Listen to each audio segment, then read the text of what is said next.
You know how to find Trenton anymore?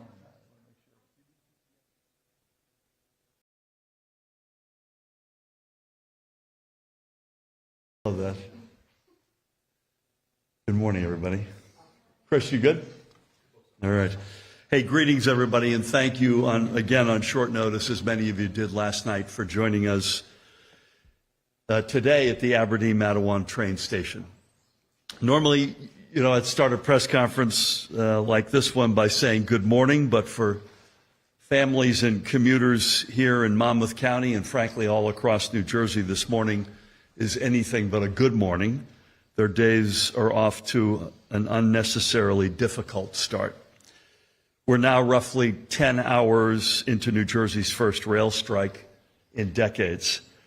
And I want to make sure we get one thing straight up front. It did not have to come to this. Here with me this morning, as he was last night, is the outstanding president and CEO of NJ Transit, Kris Kolluri. He and his team, many of whom are here with us this morning, along with our entire administration, again, many of them represented this morning, have been working around the clock, frankly, for months to avoid the strike. And now they are continuing to work around the clock to rearrange our state's entire transportation system so it can, to the best of our abilities, meet the needs of New Jerseyans.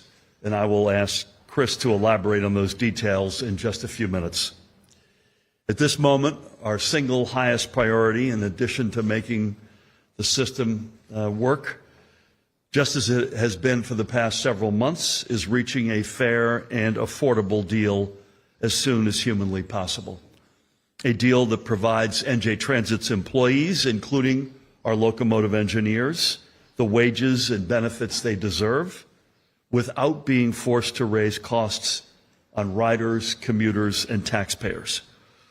As I said last night, here in New Jersey, we are proud to be the quintessential organized labor state. As Kris will attest to, 14 of the 15 unions with which NJ Transit engages are in complete harmony.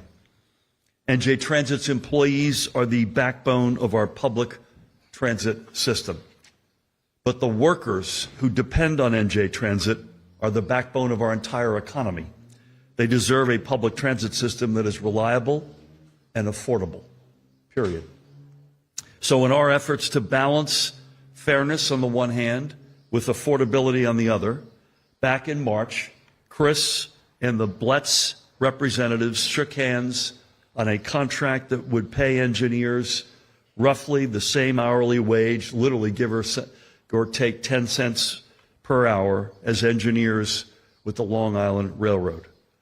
In other words, it would have given their members almost exactly what they have asked for, being paid the same wage as engineers at other transit systems in our region. And crucially, that contract would have provided our engineers their hard-earned raises without blowing up NJ Transit's budget. At the time, BLET's General Chairman Thomas Haas called the contract that was agreed upon, and I quote him, fair and fiscally responsible, end of quote. But now, just a couple of months later, a small handful of locomotive engineers have walked off the job and shut down our entire transit system. I think Kris will correct me if I've got the math wrong. We're talking just under 400 engineers in a total workforce of about 12,000. It is frankly a mess of their own making, and it is a slap in the face of every commuter and worker who relies on NJ Transit. But we're not here this morning to point fingers. We are here to demonstrate that our administration remains ready to get NJ Transit back to full speed and to provide the BLETS members their hard-earned raises. Of course, no deal under these circumstances, or probably any other, is ever going to be perfect. The fact is, mass transit systems across the country face a sobering fiscal reality, in part due to threats to federal funding, and those threats and those realities cannot be ignored. I mentioned last night SEPTA across the Delaware River threatening to cut services by 45% and at the same time increase fares by 20%. That will not ever be the case here in New Jersey. And putting NJ Transit on stable fiscal footing as we have worked relentlessly to do for the past now 7.5 years, requires tough calls and compromises from all of us, lawmakers, workers, employers, businesses, and especially our commuters and taxpayers. Witness last year's painful corporate transit fee. And I might add, that is in sharp contrast. We dealt within the four walls of New Jersey with a very challenging fiscal reality that, again, is not unique to New Jersey, but we're also not immune, as in contrast to the MTA's answer, which is to rip off New Jersey commuters going into Manhattan. We chose to solve that challenge within our four walls, and we will this one as well. But I, for one, refuse to pass the buck or increase taxes on hard-working New Jerseyans for the same or even more likely reduced service. That's not going to happen. That is untenable. And the truth is, we can deliver a fair contract to every New Jersey Transit employee without abandoning our hardworking neighbors. And let me be clear, this is also about reaching a solution that sets the next administration up for success. The contract being negotiated at this moment is about the long-term future of NJ Transit well after I leave office. Literally a tiny fraction of any deal that we reach will impact our remaining 8 months.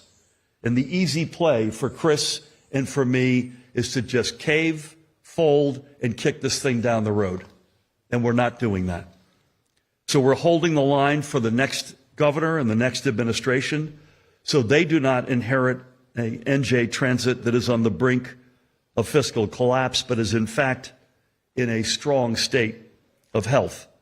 That is what it means to fix NJ Transit, leaving the agency in better shape in every respect, but especially in fiscal terms, than when we entered office. I was asked last night if I still stuck by my statement, we'll fix NJ Transit if it kills me. And the fact of the matter is, I apologize, facts matter here. That's exactly what we've been doing for the past 7+ years, and especially over the past 5 or 6 months since Kris has been at the helm. The stance that we're taking to get a fair deal for our workers and not blow up NJ Transit's finances is exactly a central tenet in fixing NJ Transit. If you look at our on-time performance, I should have put an asterisk on my commitment, but for the fact of what Amtrak is up to.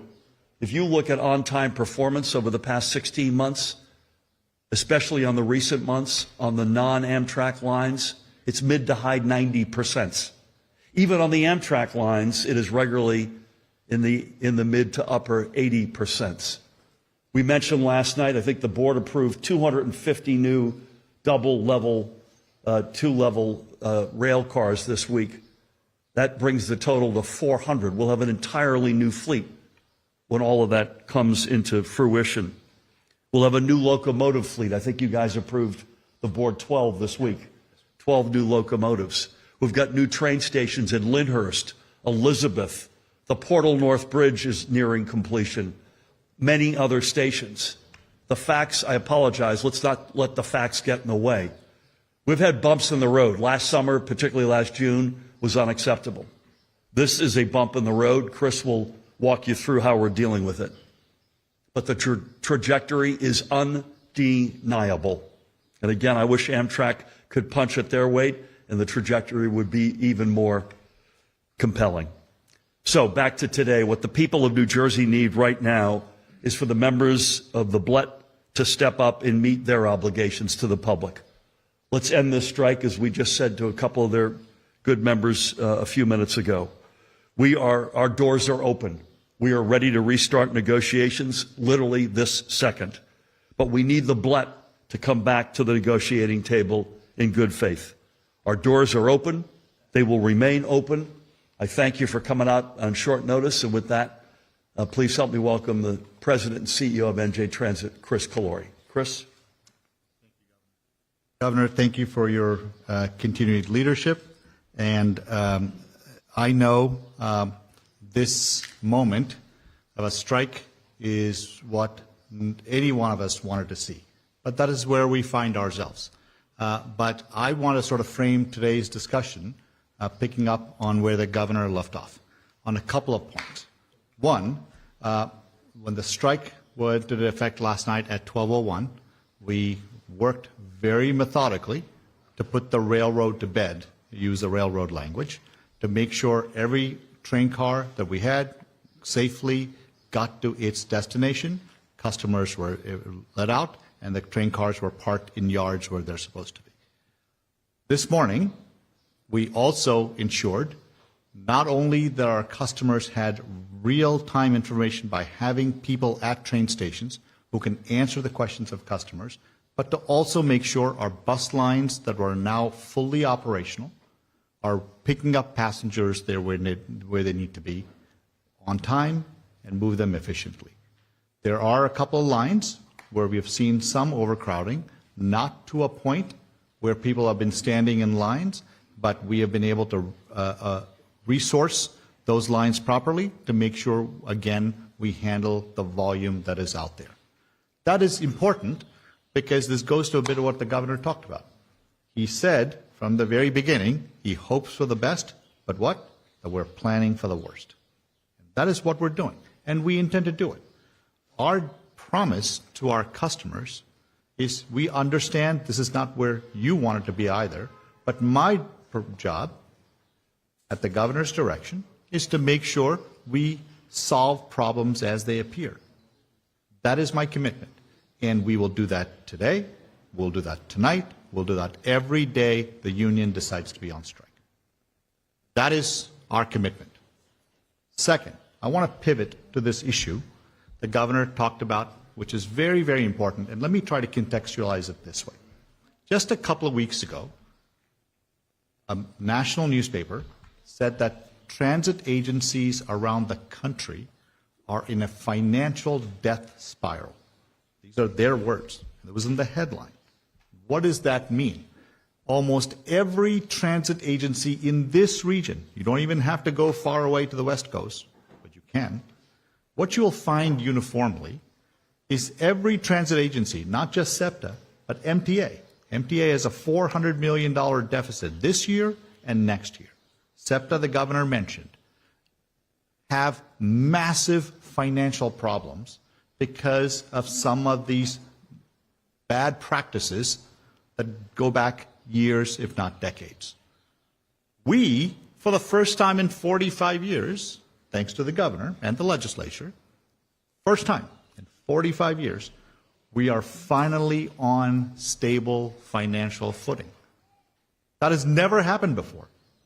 Just when we are in a position to say we have put this agency on a course towards fiscal stability, we now are confronted with this existential problem, which is what?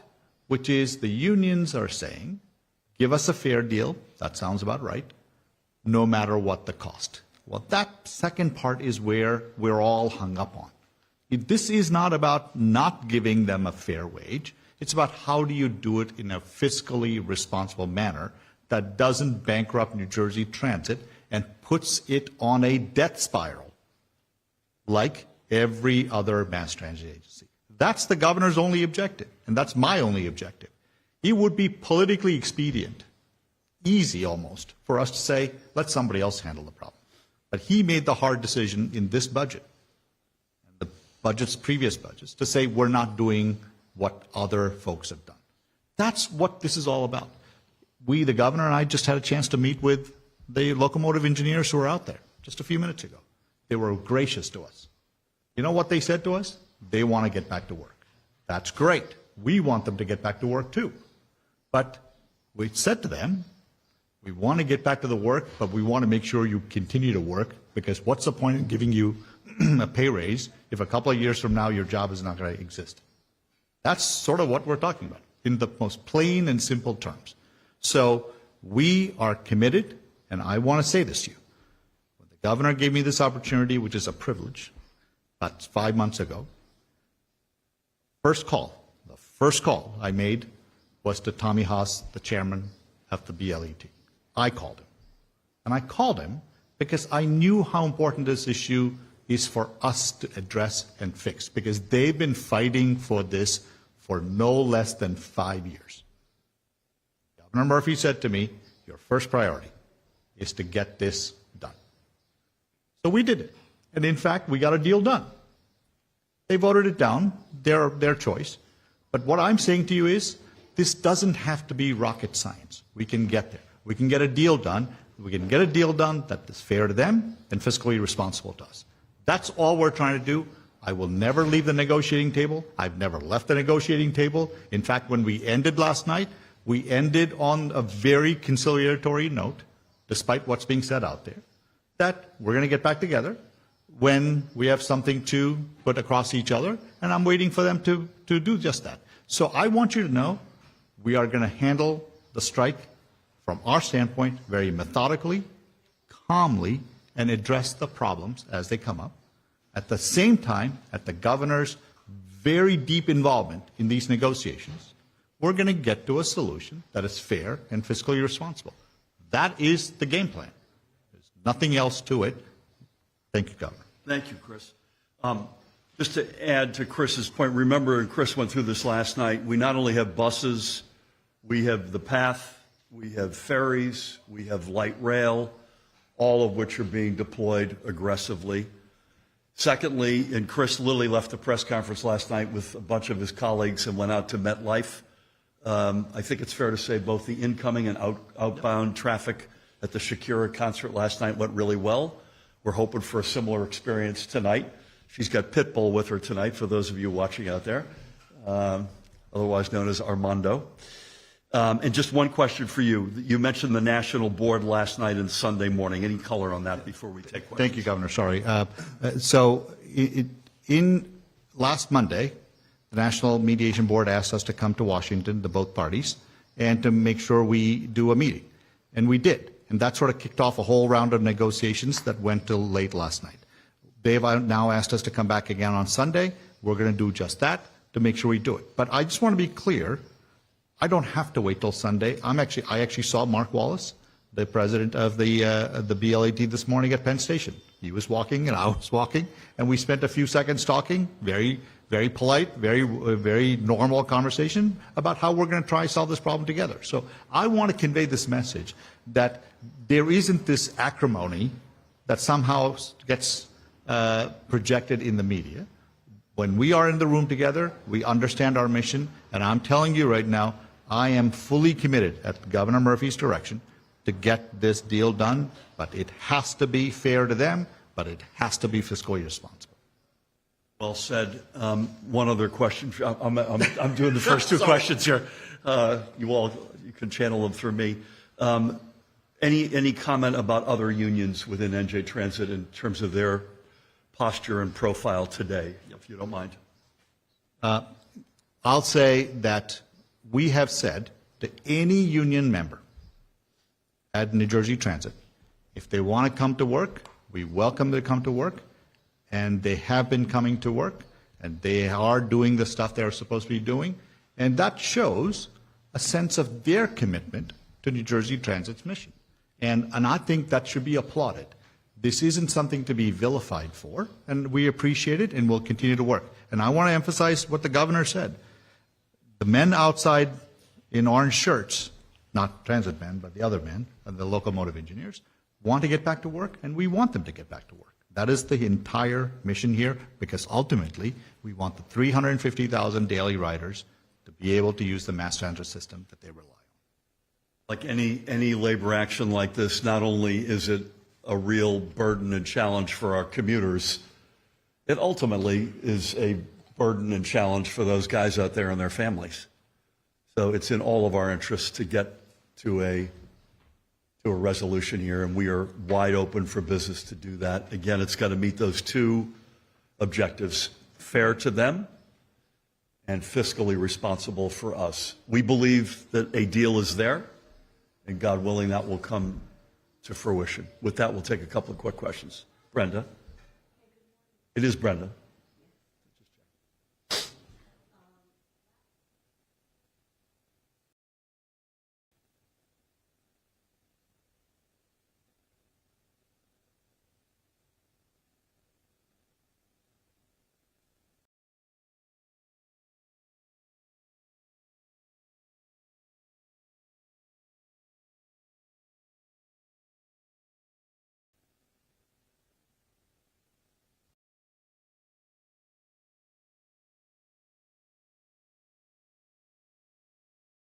I'll let Kris address that. It's a very good question, and we did hit it last night, but we should hit it again this morning.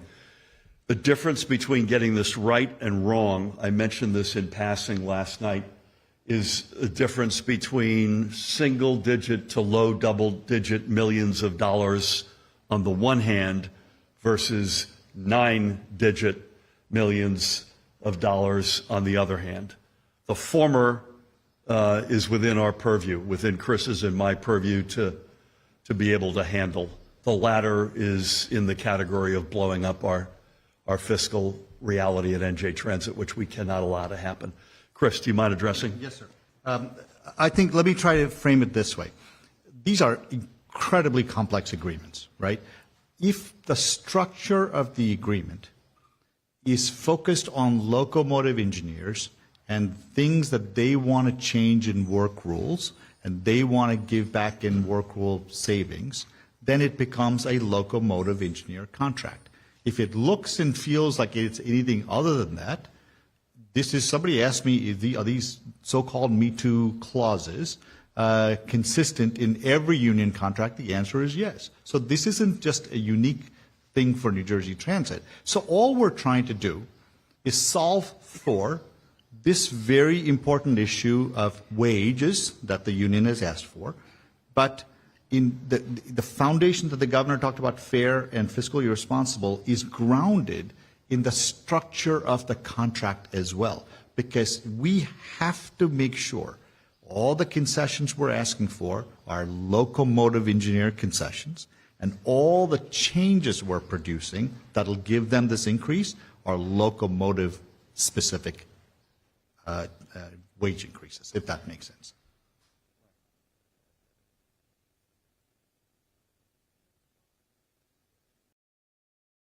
By the way, we gotta get a different title for this category here. Just want to get that off my chest here.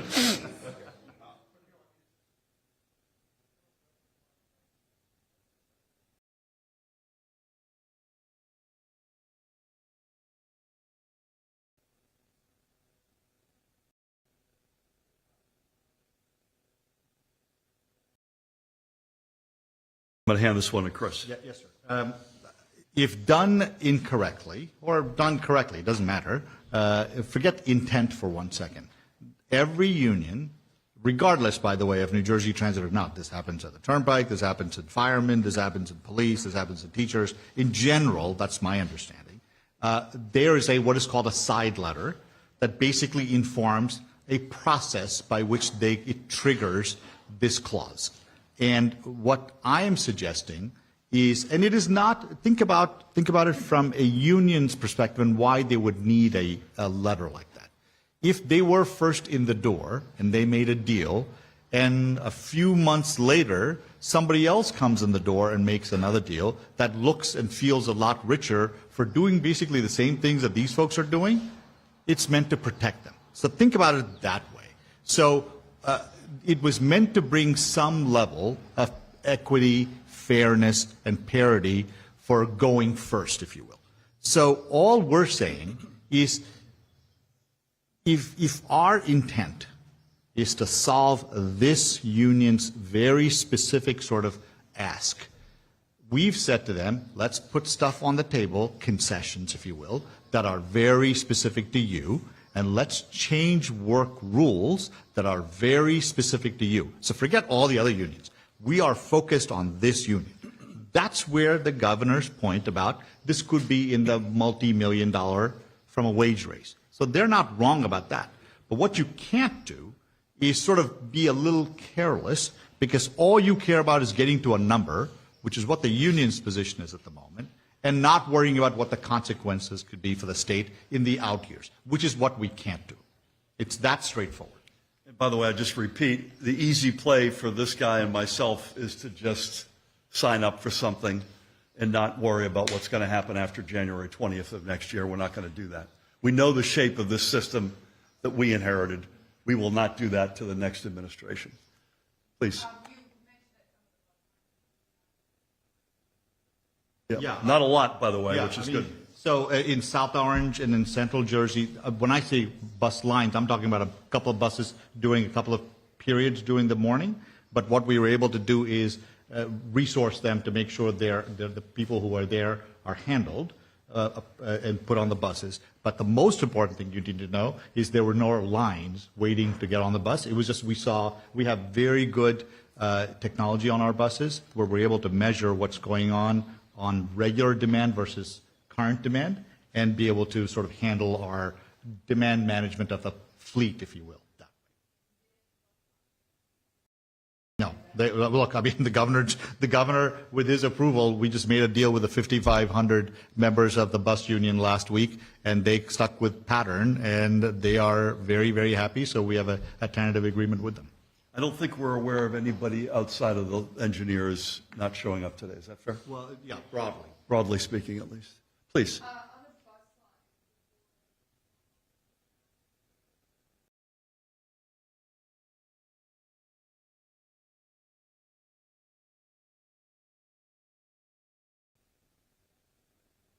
Yeah, let me start with the last part, and then Kris give you the details. Friday is clearly the easiest weekday of the 5, notwithstanding MetLife's activities, which is makes it a significant, both last night and tonight, a significant lift. We're very much well aware of that. Frankly, if this had to happen, having it happen at 12:01 on Friday, I think it's fair to say, Kris, gives you and your colleagues a chance to suss out what's working, what's not working, where we need to plus up resources, et cetera, on a day that will be lighter than Monday for sure. And Tuesday, Wednesday, Thursday continue to be our big commute days. Any other color you want to throw? And let me answer it this way.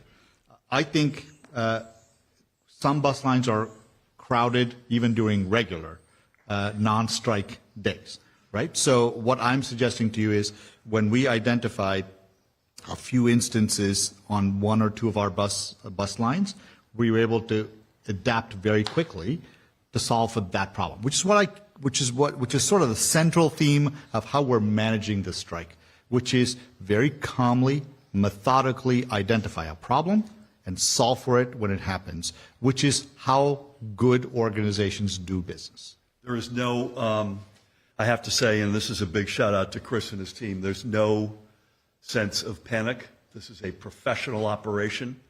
We did not want to see this day come, but they were prepared for it.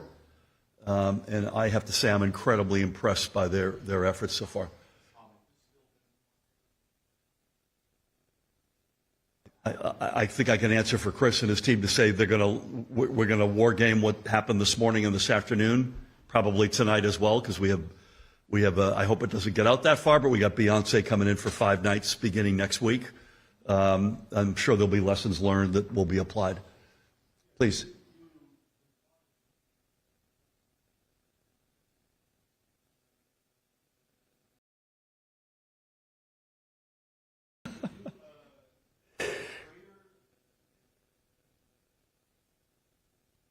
I'll let Kris, I didn't see Sean's comment, by the way. Sean's a Boston boy, bless his heart. Didn't these guys leave the Teamsters? Yeah.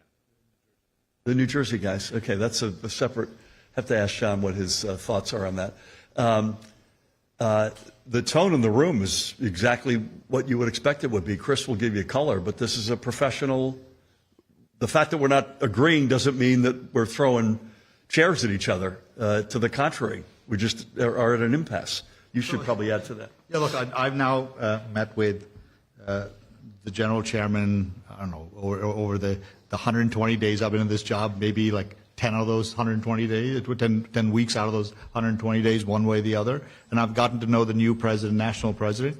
Look, what I'm trying to convey is I understand that people have to say certain things in the public. I respect that. But what I'm saying to you is my approach always has been to try and sort of understand their position and try to get to a solution. And I think ultimately that is the only objective. So I like to think I have a relatively thick skin, so they can call me whatever they want, but in the end, the question is, do they want a deal or not? I want it. Do they want it? This is the nature of the beast. If you looked at what folks across the aisle would have say about me, and then if you were to look at our private deliberations and negotiations, it's it's life. It's life. We all know that that's the way it works. Couple other quickies. Where are you? Where are you? I'm back here. Hi. Good morning. Did we not reserve you a seat or what? No, I Okay. yes, good morning.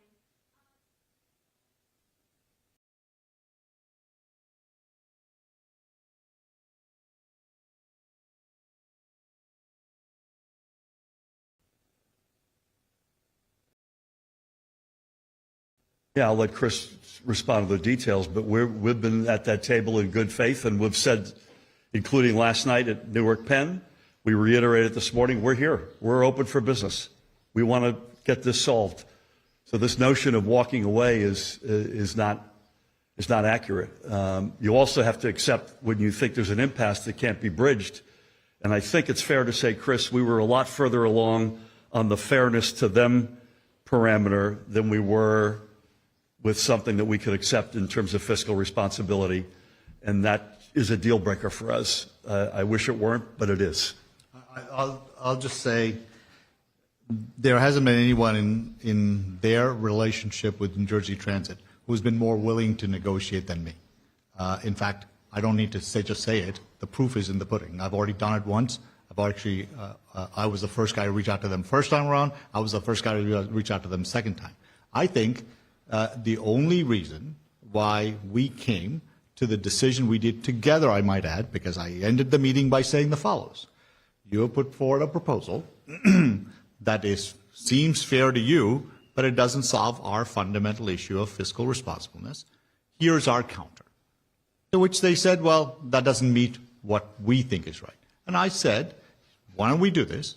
You take time to think about it, we'll take time to think about it, and then we'll continue talking to reach a solution. And that's when the National Mediation Board, which was present the entire time for all 3 days, said, why don't we all gather on Sunday? So that doesn't sound to me like I left in a huff and a puff. It just sounds like doing what reasonable people do after almost 11 hours of negotiating, saying you're at a position that's not tenable to us. You still don't seem to agree with where we are, but we are making progress, and we'll get there.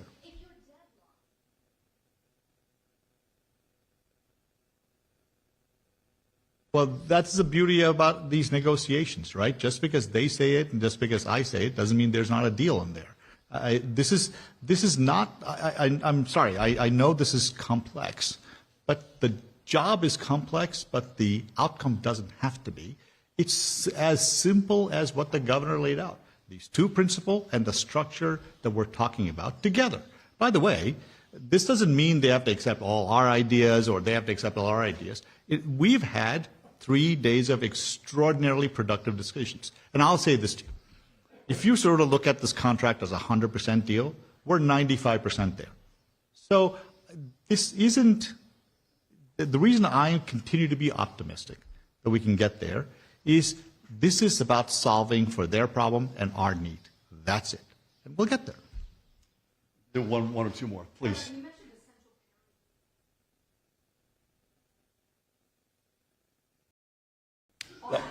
Said it last night as well, yes.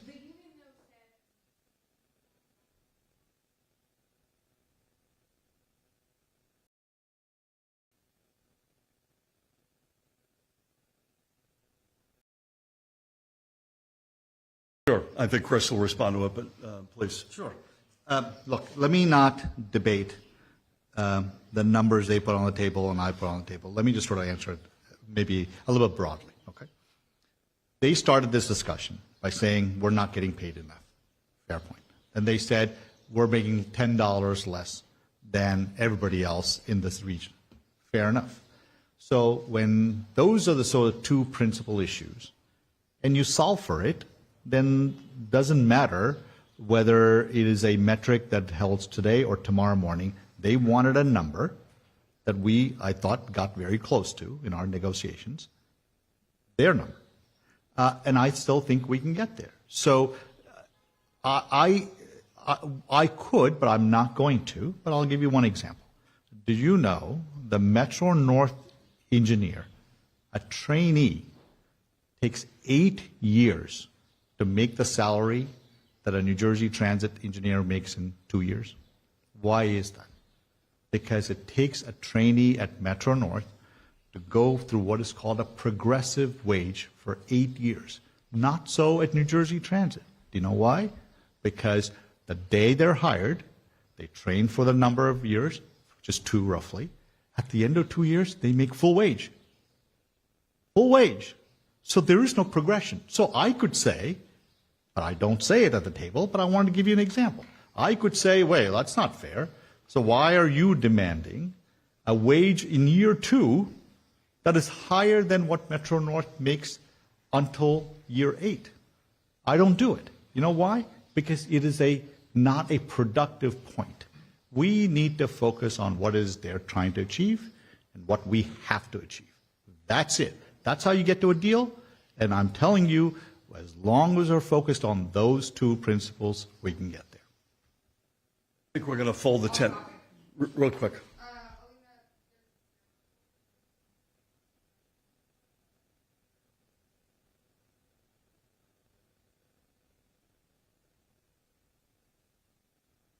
I have the same reaction as I had with Mayor Baraka, even more so in this case, because as a member of Congress, unless our lawyers tell me I've got my constitutional facts wrong, they have an absolute right to inspect any facility like that.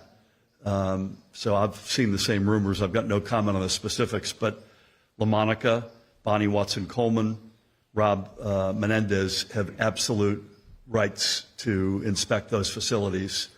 And if that goes ahead, I think it's just as I said about Ras Baraka, outrageous. Thank you all. Stay tuned.